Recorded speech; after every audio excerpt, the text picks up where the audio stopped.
ဟုတ်ကဲ့မင်္ဂလာပါမနေ့ကဗီဒီယိုကတပိုင်းတစ်စားနဲ့ပြတ်သွားပါတော့လက်ချောင်းကရာပြီးတော့ချောင်းကဆိုးခြင်းတော့တပိုင်းတစ်စားနဲ့ပြတ်သွားပါတယ်ကျွန်တော်ဗီဒီယိုတွေလည်း editing မလုပ်တတ်ပါဘူးမဆက်တတ်ပါဘူးကျွန်တော်ဒီလိုပဲသင်ကြားရေးပဲလုပ်တတ်တာဆိုတော့အဲ့တော့အတူဆိုမယ်ဆိုတဲ့အတိုင်းကျွန်တော်တို့အတူဆိုမယ်ဂီစီကိုအဓိကနားထဲမှာဆွဲအောင်လုပ်မယ်ဂီစီနားထဲဆွဲရင်ကျန်တဲ့ဂီတွေကိုရွှေ့လို့ရတယ်ဆိုတာကိုကျွန်တော်ပြမယ်နော်အဲ့တော့ကျန်တဲ့ဂီတွေကိုဘယ်လိုရွှေ့မလဲရွှေ့မလဲဆိုတာလောလောဆယ်ဒီတောင်းတဲ့ software ဒိုမီဆိုပဲကျွန်တော်တို့ကျင့်မယ်ပြီးရင်ကျွန်တော်ဒီမြင်းကား line နဲ့ step note ကိုရှင်းပြမယ်ဒီလိုတွဲပြီးတော့ရှင်းသွားရင်တော့ပို့ပြီးတော့နားလည်တယ်ပေါ့နော်ဒီ step note တွေကဥပမာမှတ်ထားရမယ်စီးမြင်နေတာရှိတယ်ဆိုတာဒီဒိုရဲ့ဒီလိုပြလိုက်မယ်ဒိုရဲ့မီရဲ့ဆိုရဲ့ကီးစီမှာဆိုရင်သူကဒိုကဒီ line လေးပေါ်မှာရှိတယ်အဲ့တော့မီကလည်းသူ့ရဲ့တတိယမြောက်အဆင့် line ပေါ်မှာရှိတယ်အတန်ပေါ့နော်တတိယမြောက်အတန်ပြီးတော့မီပြီးရင်ဆိုကြတော့လေမီရဲ့တတိယမြောက်အတန်နေရာမှာဆိုကလည်း line ပေါ်မှာပဲရှိတယ်အဲ့တော့ဒိုမီဆိုကသူတို့ကတူညီတဲ့နေရာတွေမှာရှိတယ်အကယ်၍ကီးဒီဆိုရင်ဒီမှာသူက line ပေါ်မှာမရှိဘူး line space ပေါ့ line ရဲ့အပြင်မှာရှိတယ် space ထဲမှာရှိတယ်အဲ့တော့သူ့ရဲ့ဒိုနဲ့ကီးဒီเนาะကီးဒီရဲ့ဒိုနဲ့မီနဲ့ဆိုနဲ့space ဒိုကလည်း space မီကလည်း space ဆိုကလည်း space အဲ့လို line ထဲမှာ line မှာရှိမယ်အဲ့လို space မှာရှိမယ်ဒါပေမဲ့မနေ့ကပြောလို့ octave တပြန်သွားမယ်ဆိုရင်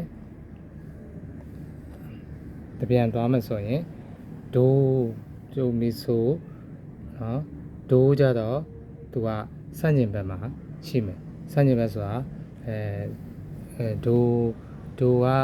ဒိုမီဆိုက space မှာရှိရင်ဒိုနောက်ဆုံးရှစ်သက်မြောက်ဒိုက line ပေါ်မှာရောက်သွားမယ်เนาะအခုဒီမှာ line ပေါ်မှာရှိတဲ့ကီးစီရဲ့ဒိုမီဆိုက line ပေါ်မှာရှိတယ်ဆိုရင်သူ့ရဲ့နောက်ဆုံးအတန်ဒိုက space ထဲမှာရှိမယ်အဲ့ဒါတော့အဓိကစီးမြင်နှစ်ခုပေါ့နော်အဲ့တော့ကျွန်တော်တို့နေရာကျင့်ခဲ့တဲ့ကီးစီကိုပြန်ကျင့်ကြည့်မယ်ဒုတိယတစ်ခုကိုညီလိုမယ်เนาะဒါမှမဟုတ် piano app တစ်ခုလိုမယ်အဲ့ဒါ C3 လေးကိုနှိပ်လိုက်ပါဒိုဆိုရင်ဒိုဆိုမီဒိုမီဆိုဒိုဆိုမီဆိုမီဒိုမီဆိုမီဆိုဒိုဆိုမီဒိုမီဆိုဒိုအဲ့တော့ဒိုကနေဒိုဆိုမီဒို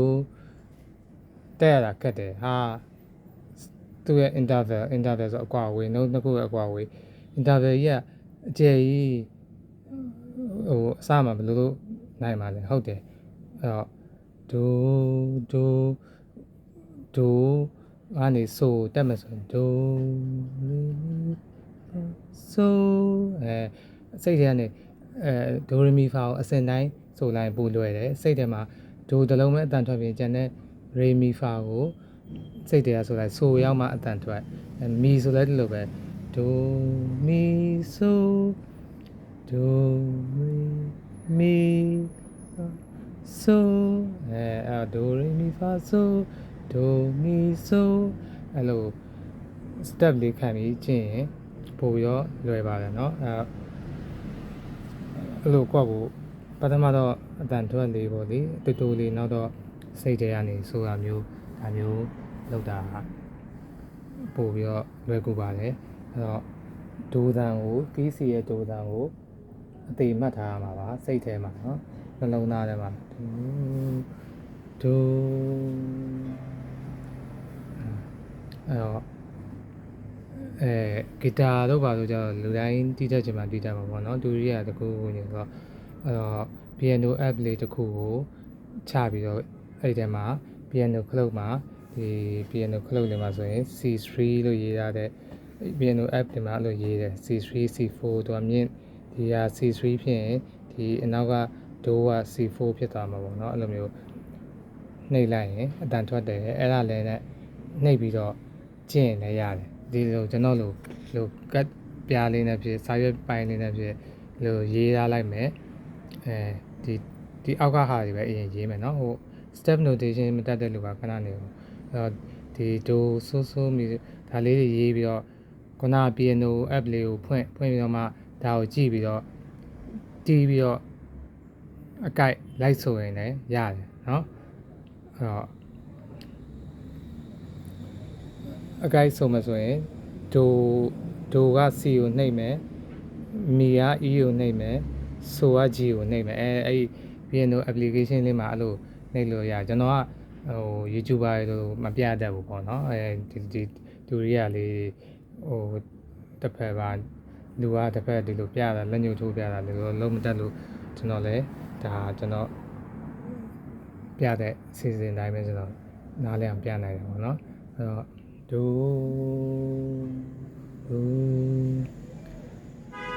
ိုဆိုမီဒိုမီဆိုဒိုဆိုမီဆိုမီဒိုလို့ဆုံးသွားပြီဆို application လေးနဲ့တာနေနဲ့ပြန်ကြိုက်ကြည့်လိုက်ဒိုဆိုတာလေးပေါ့နော်အဲ့လိုမျိုးဒိုမီဆိုမီဆိုဒိုဆိုမီဒိုမီဆို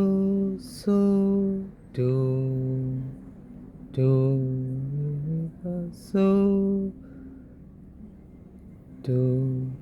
ဆိုအဲ့လိုမျိုးဒိုရမီဖာလေးကိုကြားထဲမှာခံပြီးတော့တိုးလေးခံပြီးတော့သစင်တက်သွားမှာပေါ့နော်အဲ့တော့အဲ့ဒါကိုကျွန်တော်ကဒိုးကဘယ်ကီးမှာပဲဖြစ်ကီး C ပြီးရင်ကီး D ဆို C ပြီးရင် D ဆိုသစင်မြင့်သွားတယ်အဲ့ဒါကိုသစင်မြင့်သွားတယ်ဆိုပေမဲ့သူကရွေ့လို့ရတဲ့ဒိုဆိုတော့နှိမ့်တာလည်းမြင့်အတန်မြင့်တာပဲကွာတယ်ဟိုသူကမပြောင်းလဲဘူးဒီတန်တော့ကနော်ခုနဒိုရေယာဒီနော်ရေယာဒီဆိုဒီကကီးစီမှာရေဖြစ်ပေမဲ့သူ့ရဲ့ကီးနုတ်တကယ်ကီးကြီးမှာကျတော့ဒိုဖြစ်သွားပါတော့ဒိုနစ်နှုတ်ဖြစ်သွားပါတော့အဲ့တော့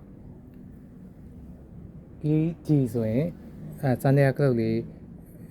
piano app လေးမှာဒီလေးကိုနှိပ်လိုက်မယ်ဒိုဒီလေးကိုနှိပ်လိုက်ရင်ဒိုဖမ်းလို့ရတာပေါ့နော်ဒိုဒို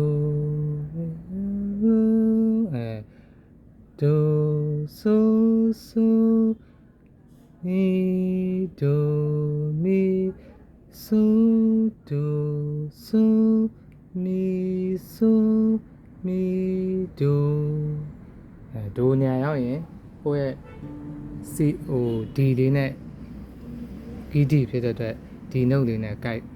ဒီခလုတ်လေးနဲ့ကိုက်ပြီးတော့တီးကြည့်เนาะအဲဒါကြရင်ဒိုဆိုဖမ်းမိမယ်အဲ့တော့ဒိုမီဆိုမီဆိုဒိုဆိုမီဒိုမီ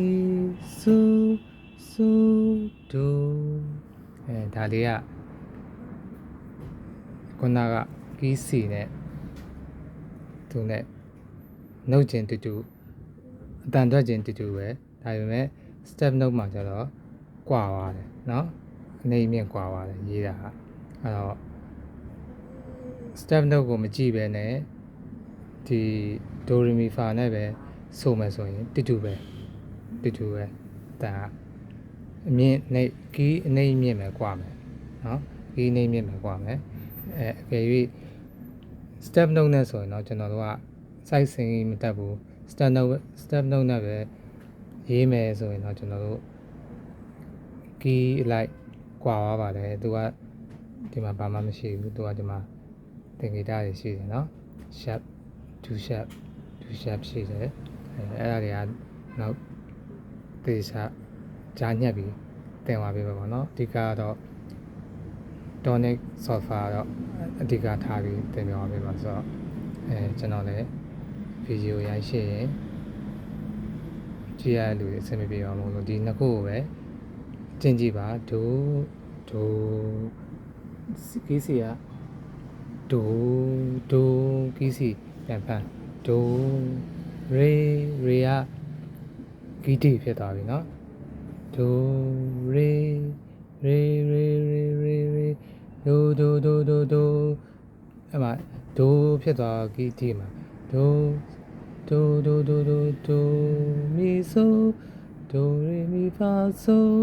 ဒိုရေမီဖာဆိုဒိုဆိုမီဒိုလို့ပြန်ဖမ်းလို့ရအောင်เนาะအတန်အောင်အဲ့တော့ဒီနေ့တော့